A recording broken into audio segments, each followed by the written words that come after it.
Maignan. Bonjour Romain Desarmes. Merci d'être avec nous à la fois sur CNews et sur Europe 1. C'est votre grande interview, présidente de Debout la France, députée de l'Essonne. On va commencer à commencer cette interview en parlant évidemment du projet de loi immigration et de la préparation de cette commission mixte paritaire de lundi. Elisabeth Borne est en train de jouer les équilibristes pour trouver un accord sur le projet de loi immigration avant la CMP de lundi. Est-ce que le jeu en vaut la chandelle ou pas selon vous? Est-ce que ce texte mérite autant d'énergie ou pas? Ce texte amuse la galerie. Ce texte est mieux que rien, du moins la version du Sénat. Mais ce texte, pour être très franc, ne réglera quasiment rien. Et je pèse mes mots. Ce texte est une addition de petites mesurettes, mais qui ne traite pas la cause profonde de la submersion, et j'emploie le mot à dessein, de la submersion migratoire qui concerne la France, mais aussi toute l'Europe. Et pour deux raisons très simples, mais qui sont capables, je pense que tout le monde peut comprendre. À quoi sert de modifier la loi française quand ce sont des juges européens, des commissaires non élus, qui décident de qui entre chez nous?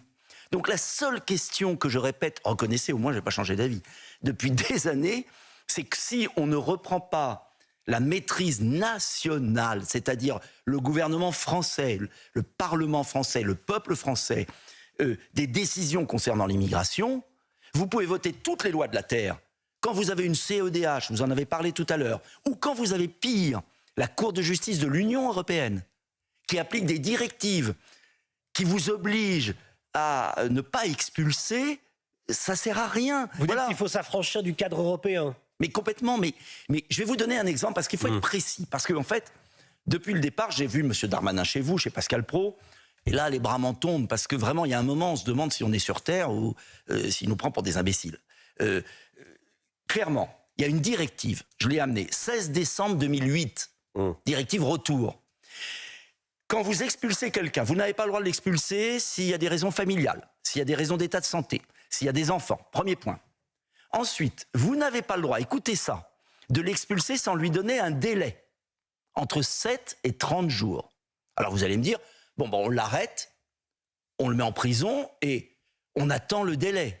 Ah ben oui, mais vous oubliez un point. La directive retour interdit de l'incarcérer. Interdit de l'incarcérer. Et c'est pourquoi François Hollande avait supprimé le délit de séjour irrégulier. Alors, si vous ne pouvez pas incarcérer le clandestin et que vous devez lui donner un délai pour l'expulser, qu'est-ce qui se passe? Eh bien, le clandestin reste sur le territoire, il n'est pas idiot, il s'enfuit. Donc ça veut dire que, en fait, vous avez une directive retour qui a été signée en 2008. C'était qui en 2008? C'était un gouvernement de droite. Ça a été appliqué par François Hollande, c'est appliqué par Gérald Darmanin. Ça veut dire qu'en fait, vous pouvez voter toutes les lois de la Terre. Si vous ne changez pas ça... La clé se trouve à Bruxelles. La clé, c'est de dire, nous récupérons nos frontières nationales, nous récupérons la maîtrise de nos procédures migratoires, nous disons stop à ce pacte migratoire européen qui a été signé par la France tout récemment et qui consiste à dire que si vous ne prenez pas les demandeurs d'asile, vous payez 20 000 € par demandeur d'asile. Et ça veut dire que, en fait, c'est du grand cinéma tout ça. On amuse la galerie, on distrait les Français, on use les hommes politiques, on use les journalistes pour quasiment rien. Voilà la réalité. Sur le projet de loi immigration, le président de la République refuse le 49.3. Il dit qu'il n'y aura pas de 49.3. Il refuse également la dissolution. C'est l'échec du en même temps pour vous, ce qui est en train de se passer? C'est l'échec du mensonge. C'est pas le en même temps, c'est un terme très généreux pour dire je vous mens droit dans les yeux, je vous raconte n'importe quoi, je vous prends pour des imbéciles et on peut continuer. C'est Macron qui ment, Emmanuel Macron qui ment et qui prend les Français pour des entre nous, Gérald Darmanin, tout le monde accable Gérald Darmanin. Mais Gérald Darmanin, au fond lui-même, je suis certain qu'il est lucide. Simplement, il a une mission impossible. Tu vas dire à la gauche que c'est un projet de gauche, tu vas dire à la droite que c'est un projet de droite, tu vas résoudre le problème de l'islamisme, tu vas dire qu'il faut interdire les gens dangereux, et puis la Cour européenne des droits de l'homme t'oblige à récupérer un Ouzbek dangereux. Mais moi, je vais dire aux Français une chose très simple.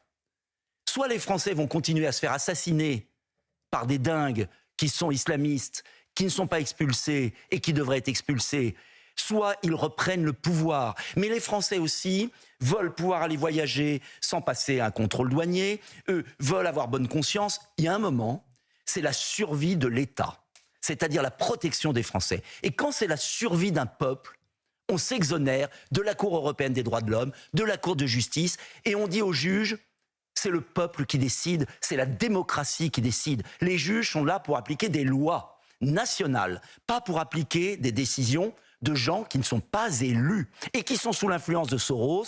On sait comment fonctionne la Cour européenne des droits de l'homme, on sait comment fonctionne la Cour de justice de l'Union européenne. Madame von der Leyen a dit clairement dans son discours de l'état de l'Union au Parlement européen, il y a quelques mois, elle l'a dit, l'Europe a besoin d'immigration. Alors justement. Donc il y a un moment, on ne peut pas être schizophrène. Est-ce que pour ce qui est de la France, vous pensez, comme Marine Le Pen d'ailleurs l'a dit sur CNews et Europe 1 lors de son grand rendez-vous, que l'immigration est un projet du gouvernement, que c'est un projet du gouvernement qui assume parfaitement en réalité de faire rentrer autant.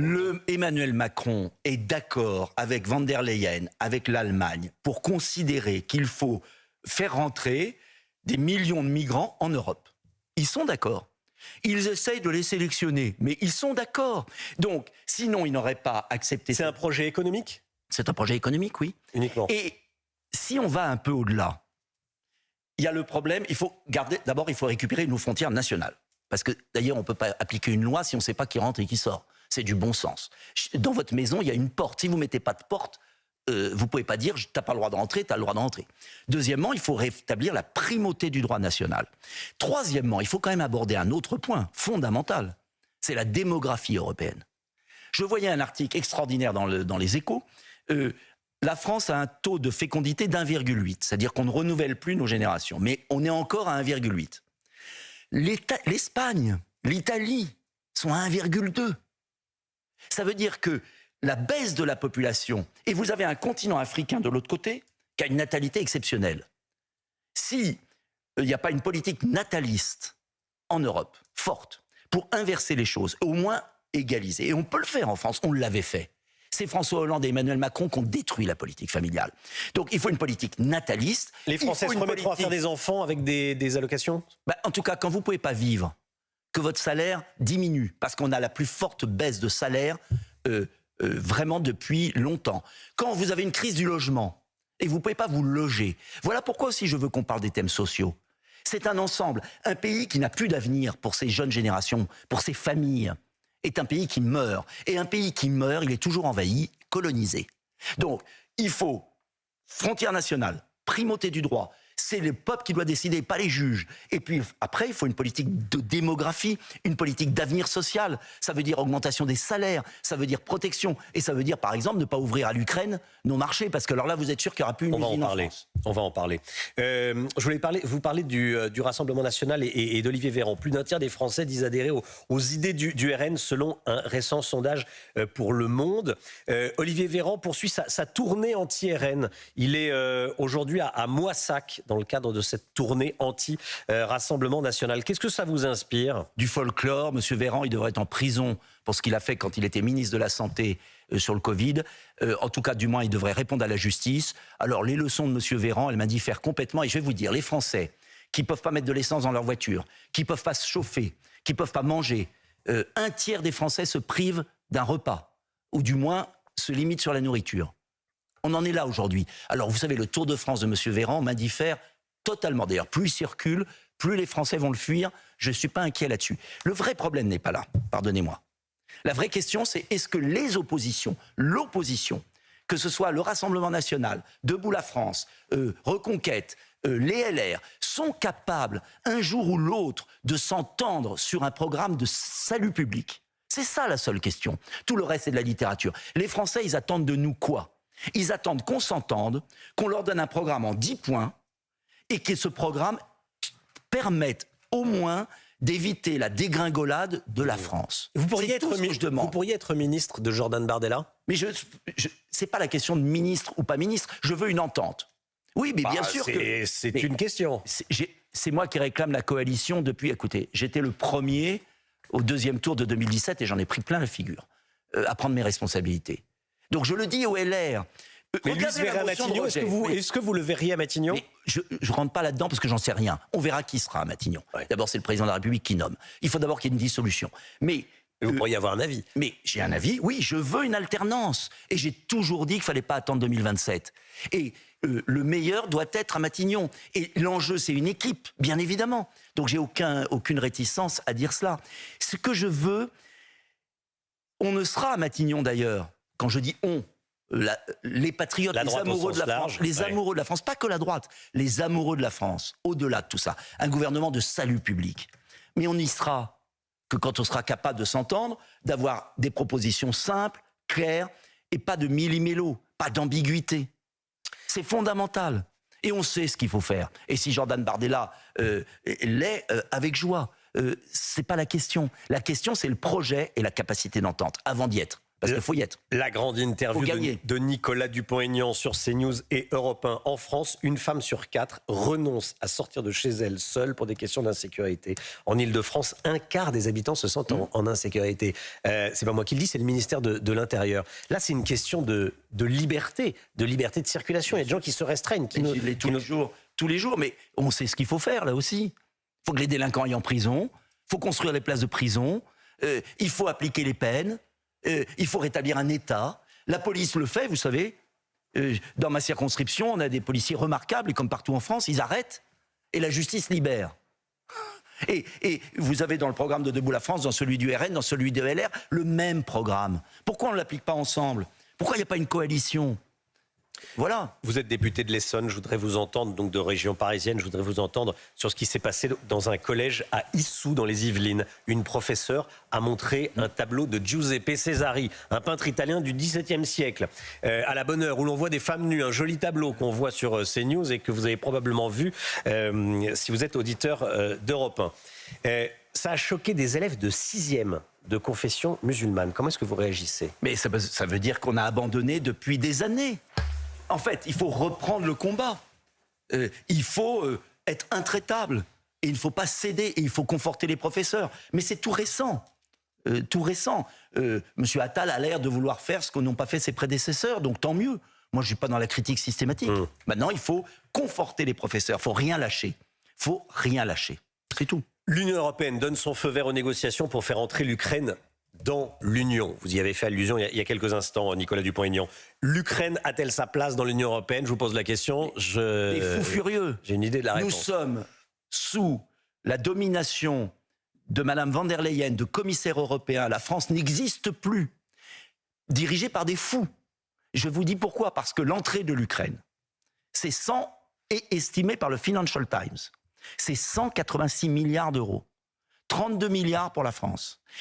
Ce pays n'est absolument pas capable d'être dans l'Union européenne. C'est impossible. Vous n'imaginez pas l'état de corruption. Alors, on embête nos agriculteurs sur des normes. On est en train de tuer notre industrie française par des normes écologiques complètement délirantes. Et on va accepter un pays qui n'a aucune norme, qui est un Far West et qui est en guerre. Alors même que l'objet de l'Union européenne, aujourd'hui, de la France, mais la France n'existe plus, elle est évanouie. L'objet de la France, ce serait de dire aujourd'hui, il y a un plan de paix à mettre en place, avant qu'il ne soit trop tard entre nous. Et ce plan de paix, je le réclame depuis le 7 mars 2022, j'ai proposé ce plan de paix entre la Russie et l'Ukraine. Vous savez, cette guerre entre l'Ukraine et la Russie, c'est la ruine de l'Europe. Parce que on paye notre gaz 4 fois plus cher, gaz américain. On est en train de tuer l'industrie européenne. Et qui investit? Vous avez vu les derniers chiffres d'investissement? La Chine et les États-Unis. L'Europe est en train de sortir de l'histoire. Alors, au lieu de répéter comme un canard sans tête, l'Ukraine doit être dans l'Union européenne, on ferait mieux de faire la paix en Ukraine et d'arrêter de mépriser les peuples. Alors c'est pas fait, c'est le tout début du processus, mais il y a ce premier feu vert. C'est de l'inconscience de ceux qui nous dirigent. Merci beaucoup Nicolas Dupont-Aignan. C'était votre grande interview sur CNews et sur Europe 1. Bonne journée à vous. Merci Romain Desarbres, merci Nicolas Dupont-Aignan. Dans un instant, vous avez rendez-vous avec vos signatures Europe 1 du vendredi. Je vous annonce